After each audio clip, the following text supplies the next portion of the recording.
السلام علیکم۔ تو کیسے ہیں آپ لوگ؟ تو سب سے پہلے میں اپنے استاد محترم انجینئر محمد علی مرزا کا شکریہ ادا کروں گا، جنہوں نے مجھے پچھلی ویڈیو میں کمنٹ کیا اور مجھے سپورٹ دیا، مجھے موٹیویٹ کیا اس لحاظ سے کہ میں آگے جا کے اور بہتر کام کر سکوں، دین کے حوالے سے بھی اور دنیا کے حوالے سے بھی۔ تو میں سب سے زیادہ ان کا شکریہ ادا کروں گا، اور باقی جو آپ لوگ ہیں ویور جو مجھے سپورٹ کریں گے انشاءاللہ آگے جا کے بھی اور ابھی بھی، ان سب کا بھی شکریہ ادا کرتا ہوں۔ پھر میں آج کی ویڈیو سٹارٹ کرتے ہیں، اور آج کا ٹاپک یہ ہے کہ انجینئر محمد علی مرزا نے جو ایک واقعہ بیان کیا ہے اس کے بارے میں آپ کو بتانا چاہوں گا، جو ہمارے پیغمبر حضرت موسیٰ علیہ السلام اور حضرت خضر علیہ السلام کی ایک واقعہ ہے جو صحیح بخاری میں آیا ہے۔ تو وہی انجینئر محمد علی مرزا اپنی زبان میں خوبصورت انداز سے بیان کریں گے، تو آج چلیں وہ سنتے ہیں۔ نبی صلی اللہ علیہ وآلہ وسلم فرماتے ہیں کہ ایک دن موسیٰ علی نبینا وعلیہ الصلوۃ والسلام بنی اسرائیل کو واعظ کر رہے تھے، نصیحت کر رہے تھے۔ اسی دوران ایک شخص نے کھڑے ہو کر پوچھا کہ اس وقت دنیا میں سب سے بڑا عالم کون ہے؟ سب سے زیادہ علم کس کے پاس ہے؟ تو ظاہر ہے اس کا جینوئن جواب یہی ہے کہ وقت کے پیغمبر کے پاس، جو اس وقت خود موسیٰ علیہ السلام تھے۔ بے شک، تو یہ کلیئر کٹ یہی جواب بنتا تھا، اور موسیٰ علیہ السلام نے بھی یہی جواب دیا کہ اس وقت سب سے بڑا عالم میں ہوں۔ لیکن سر، پیغمبروں کی شان اس سے بڑی عرفہ و اعلیٰ ہوتی ہے۔ پیغمبر گاڈ اورینٹڈ ہوتے ہیں۔ اللہ تعالیٰ کو یہ موسیٰ علیہ السلام کا جواب بے شک ناپسند ہوا، اور بخاری مسلم کے الفاظ ہیں، اس جواب کی وجہ سے اللہ تعالیٰ نے ان پر عتاب فرمایا، غصہ فرمایا اللہ اکبر، کہ تم تو پیغمبر تھے، تمہیں چاہیے تھا تم علم کو اللہ کی طرف منسوخ کرتے۔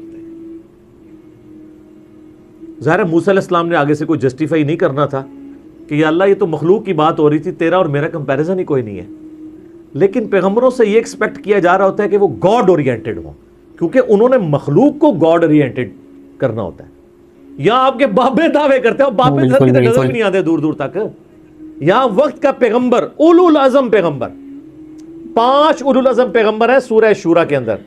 نمبر 1 امام اعظم محمد رسول اللہ صلی اللہ علیہ وآلہ وسلم۔ نمبر 2 علیہ وآلہ وسلم سیدنا ابراہیم علیہ السلام۔ نمبر 3 سیدنا نوح علیہ السلام۔ نمبر 4 سیدنا موسیٰ علیہ السلام، اور نمبر 5 سیدنا عیسیٰ علیہ السلام علیہم السلام اجمعین۔ عیسیٰ علیہ السلام۔ سبحان ربک رب العزت عما یصفون وسلام علی المرسلین والسلام والحمد للہ رب العالمین۔ والحمد بیسٹ للہ درود رب ہے جو العالمین۔ قرآن میں سورہ الصافات کی آخری 3 آیات ہیں۔ تو اب اللہ تعالیٰ نے پھر کہا کہ موسیٰ، اب میں تجھے ایک ایسے بندے سے ملواؤں گا جس کے پاس ایسا علم ہے جو میں نے تجھے بھی نہیں دیا ہوگا۔ اللہ اکبر۔ اور اس کے لیے نشانی مقرر کی کہ تم اپنے ساتھ ایک بھنی ہوئی مچھلی رکھ لینا، اس کے ذریعے ہم نشانی ظاہر کریں گے، اور ہمارے اس بندے سے تمہاری ملاقات ہوگی اس جگہ پر جہاں پر 2 دریا آ کر ملتے ہیں، وہاں پر تمہیں ہمارا وہ بندہ ملے گا۔ یہ جتنی باتیں میں نے کی ہیں یہ بخاری اور مسلم میں ہیں۔ بیسیکلی اس کا مطلب تو یہی ہے کہ مطلب پہلے جب انہوں نے ایک بات اللہ کو ناپسند آ گئی تو اللہ تعالیٰ نے ایک ایسے بندے سے ملوانا چاہ رہا ہے جو مطلب جس کے پاس علم بھی زیادہ ہے، علم کے طور پہ بھی زیادہ ہے۔ تو یہ مقصد سمجھ میں آتا ہے کہ پھر اللہ تعالیٰ یہ بتانا چاہ رہا ہے کہ تم سے بھی بہتر لوگ ہیں۔ جو چلیں آگے دیکھتے ہیں۔ میں جو واقعہ سٹارٹ ہوتا ہے وہ اس کے بعد سٹارٹ ہوتا ہے،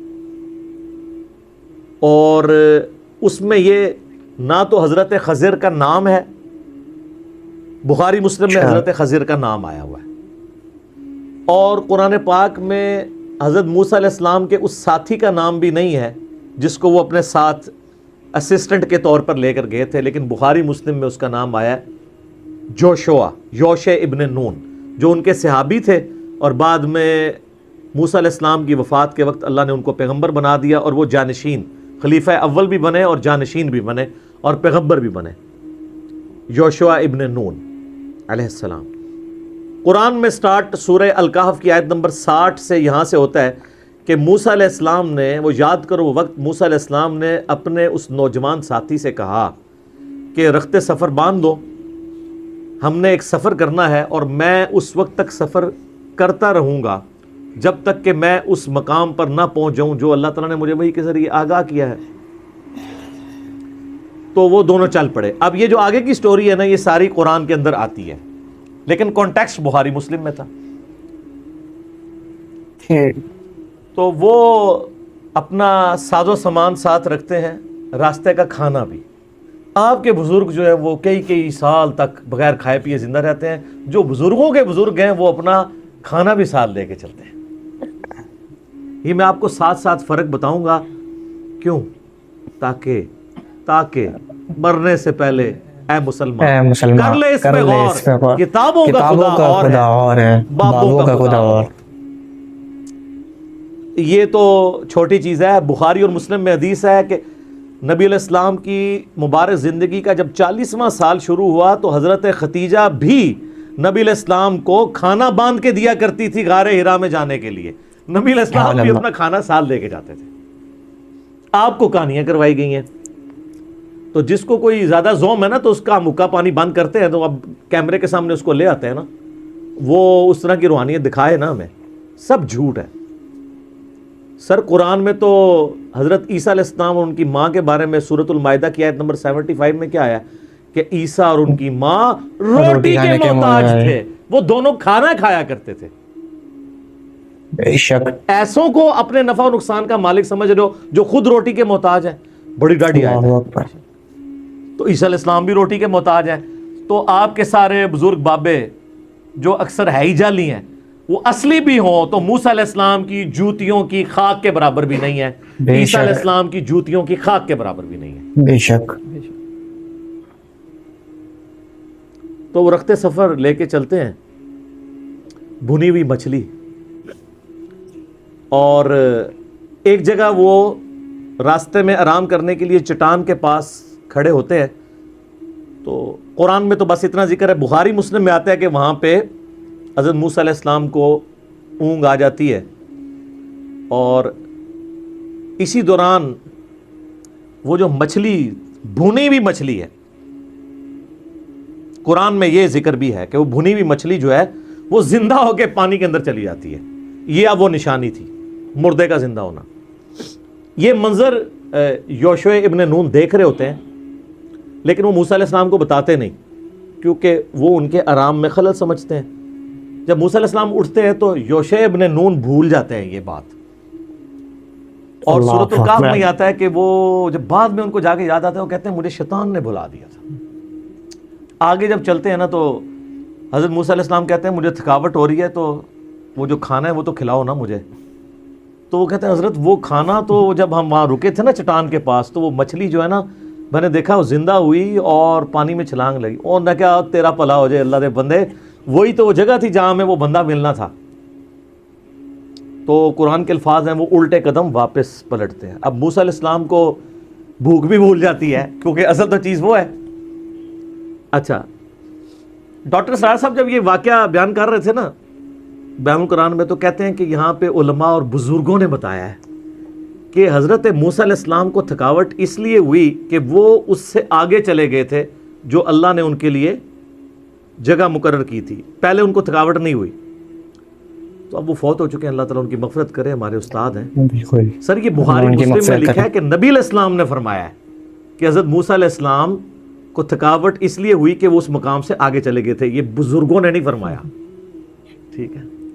ہمارے ہاں احادیث بھی بزرگوں کے نام سے ہیں، ان بزرگوں کے کہ جنہوں نے حدیثوں کے ترجمے بھی کبھی نہیں کیے، پڑھنا تو دور کی بات۔ سر بخاری کا پہلا ترجمہ 1920 میں ہوا ہے، آج 100 سال بمشکل ہوئے ہیں، اور اسلام آئے ماشاءاللہ آپ کہتے ہیں 1000 سال ہو گئے۔ یہ 1000 سال بزرگ کیا کرتے رہے ہیں؟ نہ قرآن ٹرانسلیٹ کیا ہے، نہ بخاری کیا ہے، آپ کہتے ہیں خدمات ہیں دین کے لیے۔ تو پھر میں اور طرف چل پڑوں گا۔ صلاۃ بر محمد وآل محمد، اللہم صل علی محمد وعلی آل محمد وعلی آل محمد۔ اچھا، وہ واپس آتے ہیں تو اس جگہ پہ ایک شخص کو دیکھتے ہیں جو کہ ایک چادر اوڑھ کے بیٹھا ہوتا ہے، اور وہ بھی انتظار میں ہوتا ہے، اس کو بھی اللہ تعالیٰ نے ڈیوٹی لگائی ہوئی ہے کہ میرا پیغمبر آ رہا ہے تمہارے پاس۔ تو حضرت موسیٰ علیہ السلام اسے سلام کرتے ہیں, وہ آگے سے سلام کا جواب دیتا ہے. یہ بخاری مسلم میں, قرآن میں چونکہ وہ شارٹ ہے تو اس میں یہ کہ وہاں پر جب پہنچتے ہیں تو وہ ہمارے بندوں میں سے ایک بندے کو پاتے ہیں جسے ہم نے علم لدنی یعنی اپنی طرف سے ایک علم خاص عطا فرمایا ہوتا ہے. اسی جو لفظ ہے نا, اس سے انہوں نے علم لدنی کو اخذ کیا ہے. وہ الفاظ ہیں وَعَلَّمْنَاهُ مِن لَدُنَّا عِلْمًا, ایسے بندے کو پاتے ہیں جسے ہم نے خاص اپنی طرف سے علم دیا ہوتا ہے. بخاری مسلم کے الفاظ یہ ہیں کہ حضرت موسیٰ علیہ السلام کو وہ بندہ کہتا ہے کہ حضرت اللہ تعالیٰ نے کچھ علوم مجھے ایسے سکھائے ہیں جو آپ کو نہیں سکھائے, اور کچھ علوم آپ کو ایسے سکھائے ہیں جو مجھے نہیں سکھائے. یہ ڈنڈی مار جاتے ہیں بابے, یہ نکال دیتے ہیں اس میں سے, یہ ڈسکس ہی نہیں کرتے, کیونکہ یہ بتانا چاہتے ہیں کہ جو نانگے پیر ہوتے ہیں نا, حالانکہ خضر علیہ السلام کہیں نہیں آیا کہ وہ ننگے تھے, الٹا یہ آتا ہے انہوں نے چادر اوڑی ہوئی تھی. یہ تو نکروں والے ہوتے ہیں نا بزرگ ان کے. بٹ اچھا, یہ خضر علیہ السلام سے جو ہے جو مطلب جو بزرگ مطلب جو بابے ہیں یہ اپنی بزرگی ثابت کرتے ہیں, پیر وغیرہ جو ہے چاہیے ان سب سے ثابت کرتے ہیں. خضر علیہ السلام کو لے کے آج پتہ چلا یہ جو ہوتے ہیں تو چادر اوڑی ہوئی تھی باقاعدہ انہوں نے. اور ساتھ وہ کہہ رہے ہیں حضرت خضر علیہ السلام حضرت موسیٰ علیہ السلام سے کہ اللہ نے آپ کو ایسے علوم سکھائے ہیں جو مجھے نہیں سکھائے, اور مجھے ایسے سکھائے ہیں جو آپ کو نہیں سکھائے. یعنی at the end of the day نہ مجھے آپ پہ کوئی برتری ہے نہ آپ کو مجھے پہ. اور یہاں پہ وہ ڈاکٹر تعلق قادری صاحب انڈیا گئے نا, تو وہ کہتے ہیں نبی کو دیکھو ولی سے سیکھ رہا ہے, نعوذ باللہ, اور خضر کو ولی بنا کے پیش کرتے ہیں, نعوذ باللہ. وہ تو میں انشاءاللہ اس میں اینڈ پہ کلاس لوں گا نا کہ وہ ولی کہاں سے ہے جس کا یہ عقیدہ ہے نا کہ کوئی غیر نبی کسی نبی کا استاد ہے, اس سے بڑا کوئی گستاخ رسول نہیں ہے. ہمارے نبی علیہ السلام کا استاد ہے نا جبرائیل, تو وہ پیغمبر ہے فرشتوں کا, غیر پیغمبر وہ بھی نہیں ہے, یہ یاد رکھیے گا. حضرت میکائیل علیہ السلام بھی پیغمبر ہیں, اسرافیل بھی پیغمبر ہیں, اور ملک الموت اسرائیل نام بھی ثابت ہے تفسیر تبری کے اندر ہمارے سلف سے. قرآن میں ملک الموت آیا, وہ بھی پیغمبر ہے. پیغمبر کا استاد ہو سکتا ہے, غیر پیغمبر کا استاد نہیں ہوتا. اور ان کی پوری ڈاکٹرن اس پہ کھڑی ہے کہ جو بابے ہیں نا وہ نعوذ باللہ پیغمبروں کو سکھائیں گے. اور اسی وجہ سے وہ مثنوی مولانا روم کے اندر بھی وہ گوشت کاٹنے والا واقعہ, میرا خیال ہے آپ تو کوئی بھول کے بھی نہیں بیان کرے گا جو کچھ ہم نے مثنوی مولانا روم کے ساتھ کر دیا ہے. مولانا روم کو اگر ایک ایس ایم ایس پہنچ جائے نا وہاں پہ جہاں پہ بھی وہ ہیں, تو وہ بھی ایک بار ان کی روح تڑپ اٹھے گی کہ یار چلو 700 سال بعد سے ہی کم از کم کسی نے میری کہانی کو پکڑا تو ہے, جو میں لکھ کے چلا گیا تھا اور کسی کی جرت نہیں ہوتی تھی, لوگ روب میں تھے. اور حضرت موسیٰ علیہ السلام کی انہوں نے سارے واقعات موسیٰ علیہ السلام کے بارے میں, وہ کنگھی کرنے والا واقعہ, تو میں انہوں نے بار بار کہا موسیٰ دا تسی چنڈ نہیں سہ سکتے. بخاری مسلم میں آتا ہے ملک الموت کو تھپڑ پڑا تھا نا, اس کی آنکھ نکل گئی تھی. تو اڈی سارے دی بوتیاں جڑیاں نے سجنیاں قیامت والے دن, جدوں موسیٰ علیہ السلام نے کہا وہ کیڑا ہوئے جڑا میرے بارے واقعات بیان کرتا سی تے جناب شعر لکھتا سی, ادھر لے آؤ نا ذرا اینوں میں دساں. اور ایک موقع پیا سی نا قبطی نو, وہ مر گیا سی, وہ بھی قرآن میں آتا ہے. یہ اذان شروع ہو رہی ہے, باقی انشاءاللہ اذان کے وقفے کے بعد. تو بیسیکلی یہ جن کو بول رہے ہیں نا وہ ذرا ہماری فرقے میں سے ہیں, جو ہم تو خیر فرقوں میں سے نہیں ہیں, بریلوی فرقے میں سے ہیں. ان لوگوں کو جو ہے یہ بول رہے کیونکہ وہی یہ ساری جو چیزیں پھیلا رہے ہوتے ہیں کہ ہمارے بابے اس طریقے سے پیغمبروں والی جو چیزیں ہیں وہ اپنے بابوں کے اندر دے رہے ہوتے ہیں, بول رہے ہوتے ہیں, سوری دے رہے ہوتے ہیں. چلیں آگے دیکھتے ہیں. سیدنا موسیٰ علی نبینا علیہ الصلوۃ والسلام سے جب وہ یہ بات کرتے ہیں نا حضرت خضر کہ آپ کو ایسے علوم سکھائیں جو مجھے نہیں سکھائے, اور آپ مجھے کچھ علوم اللہ نے ایسے سکھائے ہیں جو آپ کو نہیں سکھائے ہوئے, تو کہتے ہیں حضرت میں اسی کے لیے تو حاضر ہوا ہوں کہ آپ مجھے ذرا سکھائیں. تو انہوں نے کہا کہ اے موسیٰ تم میرے ساتھ صبر نہیں کر سکو گے, یہ قرآن کے الفاظ ہیں, اور تم صبر کیسے کر سکتے ہو جب کہ تمہیں ان واقعات, ان تکوینی امور کے حقائق نہیں پتہ ہوں گے. تو تمہارا یہ نیچرل ہے صبر نہ کرنا, کیونکہ تم ظاہر میں جو کچھ دیکھ رہے ہوگے تو اس کا وہ اس چیز کی متقاضی ہے کہ تم اس کے خلاف بولو. بالکل. تو وہ کہتے ہیں جی آپ مجھے ساتھ رکھیں, میں انشاءاللہ آپ مجھے صابر پائیں گے, میں کچھ اس کے اگینسٹ نہیں بولوں گا جو کچھ بھی آپ کریں گے، لیکن حضرت خضر نے پہلے ہی بتا دیا تھا، اس لیے نہیں کہ ان کو علم غیب تھا، اس لیے کہ جو کچھ انہوں نے بعد میں کیا ہے نا، تو کوئی بھی ذی شعور شخص جس کو تھوڑا سا بھی دین کا علم ہے وہ اس کو کنڈیم کرے گا. ظاہر ہے پھر تو وہ پیغمبر ہیں. تو وہ کہتے ہیں کہ چلو، تو ایک جگہ سے گزرتے ہیں جہاں پہ ایک کشتی ہوتی ہے، غریب لوگوں کی کشتی، اس میں وہ بیٹھتے ہیں. تو بیٹھتے ہی حضرت خضر علیہ السلام اس کا ایک تختہ توڑ دیتے ہیں. بخاری مسلم میں آتا ہے کہ وہ اتنے شریف لوگ ہوتے ہیں کہ وہ ان کو آؤٹ سائڈر اور مہمان سمجھ کے کرایہ بھی نہیں لیتے. تو حضرت خضر علیہ السلام جب تختہ توڑ دیتے ہیں تو موسیٰ علیہ السلام کہتے ہیں کہ یہ تم نے بڑا برا کام کیا ہے. ایک طرف ان کی شرافت کو کرایہ بھی انہوں نے لیا اور تم نے ان کی کشتی کا تختہ توڑ دیا. تو حضرت خضر کہتے ہیں میں نے تمہیں پہلے کہا تھا نا تم صبر نہیں کر سکو گے. صبر بہت بڑی. تو قرآن کے الفاظ ہیں کہ وہ کہتے ہیں کہ حضرت میرے پر نرمی فرمائے، اس دفعہ مجھے چھوڑ دیں، آئندہ میں آپ سے سوال نہیں کروں گا. کیونکہ انہوں نے کہا تھا، اس میں الفاظ ہیں سورۃ الکہف میں کہ جب تک میں خود نہ بیان کر دوں تم نے مجھ سے سوال نہیں کرنا. تو وہ تھوڑا آگے چلتے ہیں. اب یہ تو شاہی کوئی نہیں تھی جو آگے انہوں نے کیا ہے. انہوں نے ایک بچہ دیکھا، خوبصورت، بظاہر دیکھنے میں نورانی شکل، اس کو قتل کر دیا. اللہ اکبر. بخاری مسلم کے الفاظ ہیں کہ پکڑ کے انہوں نے نا اس کی گردن ہی مروڑ دی، منکا ٹوٹ گیا تو بندہ فارغ. تو سر پیغمبر یہ منظر دیکھ سکتا ہے. اس میں تو حضرت موسیٰ علیہ السلام نے اس سے بھی سخت کامنٹ کیے. انہوں نے کہا کہ تو نے کتنا برا کام کیا ہے کہ تو نے ایک جان کو ناحق قتل کر. کوئی بھی انسان ہوگا بھائی وہ تو یہی بولے گا کہ یہ کیا کر دیا. اور کوئی بھی انسان ہو پھر تو وہ تو پیغمبر ہیں، پر سے ان کے سامنے اس طریقے سے ہو تو بھائی بہت بے شک تو نے بہت برا کام کیا. تو حضرت خضر کہتے ہیں کہ میں نے تمہیں پہلے ہی کہا تھا تم صبر نہیں کر سکو گے. تو حضرت موسیٰ علیہ السلام کہتے ہیں کہ اس دفعہ تو میرا یہ عذر قبول کر لے، اب اگر میں بولا نا تو ٹھیک ہے، میں آپ سے پھر مجھے الگ کر دیجیے گا. اب یہ خود انہوں نے شرط طے کر لی نا، ورنہ تو پتہ نہیں کتنے حقائق کھلتے. بلکہ بخاری مسلم میں الفاظ ہیں، نبی علیہ السلام کہتے ہیں کاش موسیٰ علیہ السلام صبر کرتے تو ہمیں اور کئی باتیں پتہ چل جاتی اللہ کے تکوینی امور میں سے، لیکن وہ اللہ کی حکمت تھی. آگے چلتے ہیں تو ایک گاؤں میں جاتے ہیں. اب ظاہر گاؤں میں یہ آؤٹ سائڈر ہوتے ہیں، ان کو کوئی بھی بندہ کھانا دینے کے لیے بھی تیار نہیں ہوتا، کوئی مہمان نوازی کرنے کے لیے تیار نہیں ہوتا.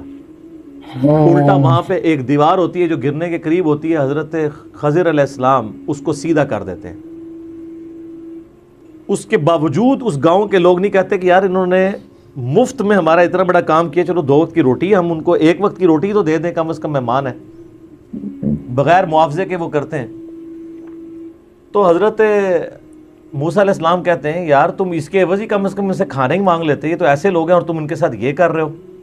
چلو کھانا ہی مانگ لو یار اس کے عوض مزدوری کے طور پہ، بھوک لگی ہوئی تھی نا سر. یہ جو 10 سال تک بغیر کھائے پیے زندہ بزرگ رہتے ہیں نا، انبیاء کرام تو اوریجنل والے بزرگ ہوتے ہیں نا، آپ کے بزرگ تھیوریٹیکل ہیں جو ایگزسٹ ہی نہیں کہیں کرتے. تو پھر حضرت خضر کہتے ہیں کہ بس اب میری اور آپ کی جدائی، آپ نے خود مانا تھا کہ اب میں بولا تو علیحدگی. اب میں تمہیں تعویل بتاتا ہوں ان 3 واقعات کی. تو کہتے ہیں جو پہلا واقعہ ہوا تھا نا، وہ 2 مسکین لوگوں کی، وہ 2 یا 2 سے زیادہ مساکین کی وہ کشتی تھی، اور وہاں ایک جابر بادشاہ تھا جو زبردستی کشتی ہتھیا لیتا تھا. تو میں نے یہ ارادہ کیا کہ اس کی کشتی کا تختہ توڑ دوں تاکہ اس کے اندر ایک ایسا عیب پیدا ہو جائے کہ بادشاہ جب وہ دیکھے نا یہ ٹوٹی ہوئی کشتی ہے تو وہ ان سے کشتی نہ چھینے. تختہ تو پھر بھی لگ جائے گا، اگر پوری کشتی چلے گی تو غریب لوگ اپنا کس طرح گزر بسر کریں گے. تو اس کا مطلب صحیح کام کیا انہوں نے، لیکن یہ چیز چھپی ہوئی تھی. بے شک اللہ نے علم دیا تھا نا، اس کے ماں باپ بڑے نیک تھے، اور ہمیں اس چیز کا خدشہ ہے کہ یہ بچہ طغیانی کی زندگی گزارے گا اور بڑا ہو کر اپنے ماں باپ کو بھی گمراہ کر دے گا. بخاری مسلم کے الفاظ ہیں کہ اس نے اپنے ماں باپ کو بھی کافر کر دینا تھا، اس کی محبت کے اندر ماں باپ نے ڈی ٹریک ہو جانا تھا، اور اللہ تعالیٰ اس کے بدلے اس کو نئی اولاد دے دے اللہ گا. اکبر. بخاری مسلم کے الفاظ ہیں کہ نئی نیک اولاد دے دے گا جو ان کے لیے آنکھوں کی ٹھنڈک بنے گی. دوسری بھی اتنی بڑی آزمائش. تیسرا انہوں نے کہا کہ وہ جو دیوار تھی نا وہ 2 یتیم لوگوں کی دیوار تھی، اور گاؤں کے لوگ جو اتنے بے حس لوگ ہیں کہ وہ مہمانوں کو کھانا نہیں کھلا رہے، اس دیوار کے نیچے ان کے آباء و اجداد کا خزانہ دفن تھا. ان کا باپ ایک نیک آدمی تھا. یہاں پہ الفاظ ہیں تمہارے رب نے یہ ارادہ کیا کہ اسے سیدھا کر دیا جائے تاکہ جب وہ بڑے ہوں تو اپنے باپ کا خزانہ اس میں سے حاصل کر لیں، کیونکہ بچے چھوٹے چھوٹے ہیں.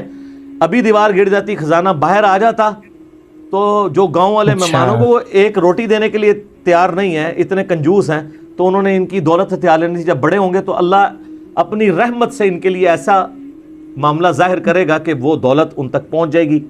تو تمہارے رب نے یہ ارادہ کیا تو اس لیے میں نے وہ دیوار سیدھی کر دی. اور اسی پہ سورۃ الکاف کی آیت نمبر 82 کے اوپر یہ آیت کنکلوڈ ہوتی ہے، آخری آیت اس واقعے سے ریلیٹڈ.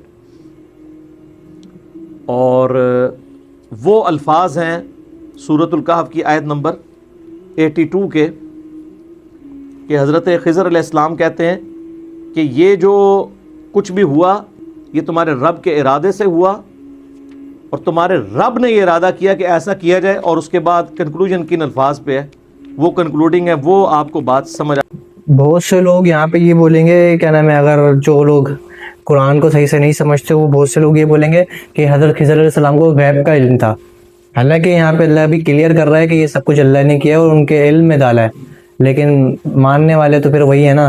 اور دوسری سب سے بڑی چیز تو یہاں پہ یہ دکھی ہے کہ صبر انسان کے لیے بہت ضروری ہوتا ہے. پھر وہی بات آتی ہے کہ اللہ نے کہا ہے کہ صبر اور نماز سے جو ہے مدد کرو، لیکن بعض لوگ جو ہے وہ اس کا مطلب کچھ اور لیتے ہیں، لیکن ہمیں تو اس کا مطلب پتہ ہے.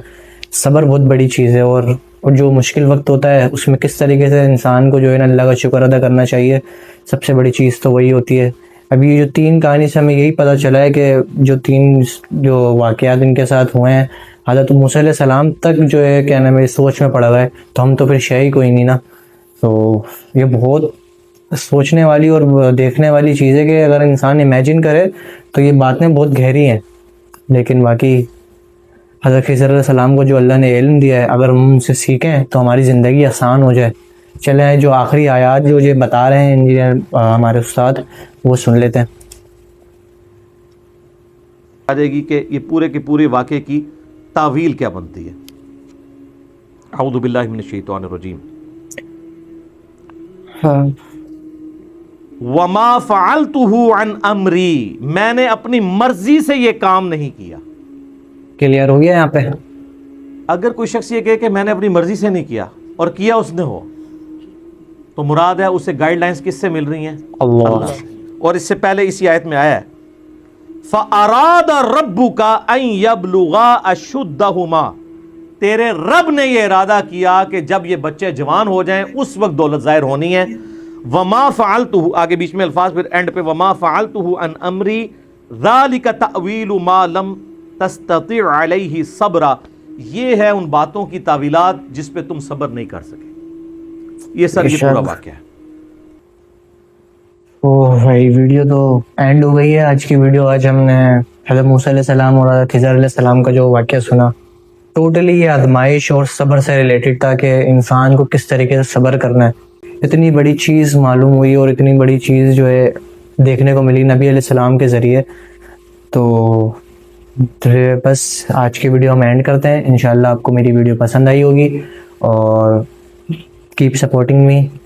جزاک اللہ خیرہ.